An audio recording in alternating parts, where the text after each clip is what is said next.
وبرتا ay ku caddahay inaan badda Soomaaliya badda Soomaaliya laba bood kala yihiin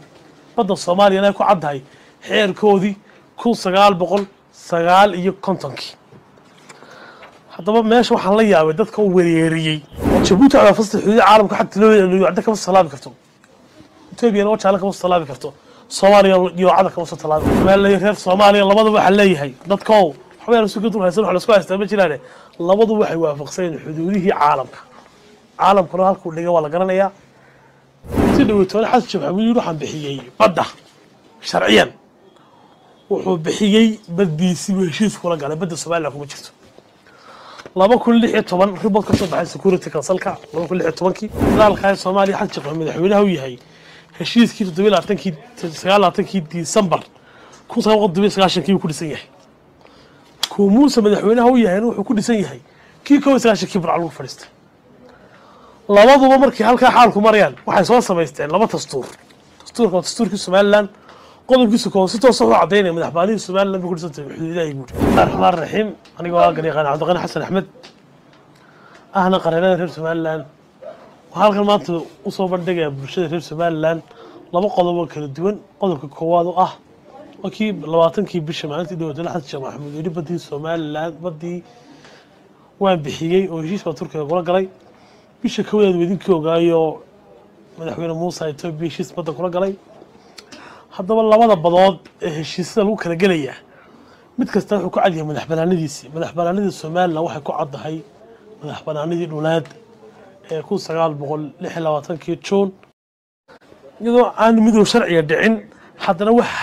hadaf leeyahay jira hadafka koow waxa ka ah oo barta bulshada ugu sheegaynaa Cabdishiid Cali Sharmaarke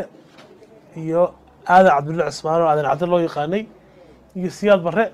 hadafkoodu ugu waxay haayeen shanta Soomaaliyeed ee raadiyaan ma yahayn in xuduudihi ay aqoonsadeen oo xuduudaha way ka dul talaasay xuduudaha beenta baa loo jiray ama xuduudaha waxba kama jiraan kaaba mar walba ay ku celin jireen sababna waa ku dhacay xuduudaha ma aqoonsanayn dagaalada toos ka dhacay Siyaad Barre galay xaalku inta yahayba oo xaalku inta socdaba baash waxay ku soo ururtay baash oo ay dib u soo noqotay 9kii markii baashu baabaaday ee dawladnimada lagu kala tagay 19 waxa burcad kaga dhawaaqeen odayaashii burcad fadhiistay in dawladii Soomaaliland madaxbanida qadixda Turkiga June 1960 ay dib u soo noqonayaan Soomaaliya laftigeeda 19 ayaguna fadhiisteen 29 bishii 12aad 1999 Masar bay fadhiisteen heshiiskan ay galeen qodobkiisa koowaad wuxuu ka hadlayaa si toos ah cadeynaya in dalkii madaxbannaanida qaatay Soomaaliya kowdii June madaxbannaanida qaatay inay dawlad u dhisayaan dawladdaasina ay tahay dawlad federaal ah xuduudihii caalamkan waafaqsanay bay yiraahdeen madaxbannaanida ku qaadanay halkaas markii baashu marayso dawladda federaalka ee Soomaaliya xasab madaxweynaha uu yahay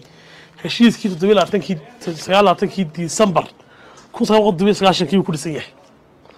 Koomuus madaxweynaha uu yahay wuxuu ku dhisan yahay kii koow isaga kibra lagu fariistay labaduba markii halka xaalku marayaan waxay soo sameysteen laba dastuurka Soomaaliland qodobkiisa koow si toos ah u cadeynay madaxbanida Soomaaliland ku dhisantay xuduudaha guud kan Soomaaliya qodobkiisa koow wuxuu ka hadlayaa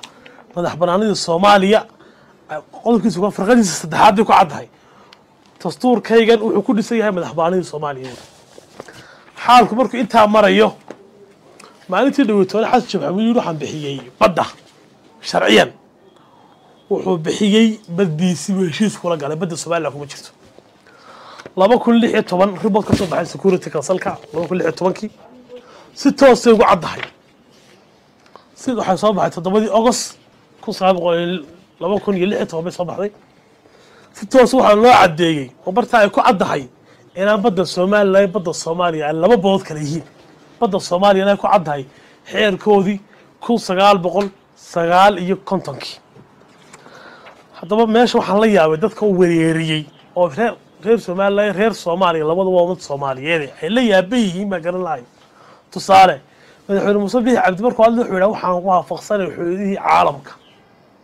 وحدودي عالم كل صنتها جمهورية رئيس سوماليلاند مدحوينه xasan sheekh markuu hadlo wuxuu yiraahdaa xuduudii caalamka waa waafaqsanay hadda waxaan garan wax la isku haysto labaduba may dhigin caalamka dhigee de caalamka ay kala saaraya Soomaali labaduba may dhigine waxa la isku daalamay caalamka noogu yeera sharci wal kala baxay dhawaan dastuurka Soomaaliya qodobkiisa 8aad muwaadiniinta reer Soomaaliland wuxuu ka dhigaa jaanib muwaadiniinta joogta Soomaali galbeed imka loo yaqaan dowladda Itoobiya wuxuu ka dhigaa jaanib NFD Soomaalida Kenya la wuxuu ka dhigaa jaanib kuwa Itoobiya Djibouti wuxuu ka dhigaa jaanib waa Soomaalidii Soomaaliya Talyaaniga xuduudda ka qaatay kowdii July 1960 dadka marka uu fiirsataan bulshooy marka arta madaxis haysta waxa la maxal isku haysta wax dhifro dhaxeeya ma jiraan mid walba wuxuu ku xuduudda caalamka waafaqsanay wuxuu xasan sheekh maxamuud ku cadeeyay xuduudda caalamka waafaqsan yahay warqadan ka soo baxay baarlamaankiisa labadii bishii koowaad ku 900 sanadka 2004 watan wuxuu yiri markaan arkay qodobka koowaad oo dastuurkiisa farqadiisa saddexaad oo ka hadlaya madax banaanida Soomaaliya markaan arkay qodobka toddobaad farqadiisa koowaad oo isna ka hadlaya madax banaanida dhuleed hada madax banaanida dhuleed maqasho iyo madax banaanida cireed dhulka oo bay la xiran tahay dhulka marka la madax baneeyay baddiisana madax banaanida bay leedahay cirkiisu madax banaanida uu leeyahay qodobkiisa Afrika iyo qodobkiisa 3 wuxuu ka hadlayaa dawladda iyo maamul goboleedyada dawladda intii qaab Soomaaliya ee kowdii July ayaa tumisa shirkiyada sameysay dawladda federaal waxa xusid mudan go'aanka mar labaad maalin hore soo dhawaatay soo dhaweeyna go'aankaasi ha ogaato sharcigii ugu weynaa ee ay Soomaaliya u dirtay adduunka waa kaas Soomaaliland kuma jirto cid kasta oo soo akhri karta Soomaaliland kuma jirto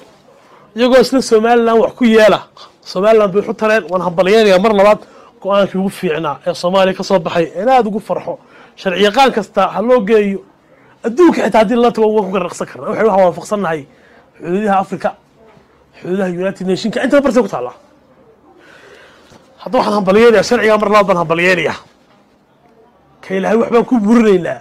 qodobada sharciyo uskaleen intuu ma burin karaan waa intuu madaxbanida Soomaaliland soo gasho aad mahadsantihiin waad mahadsantihiin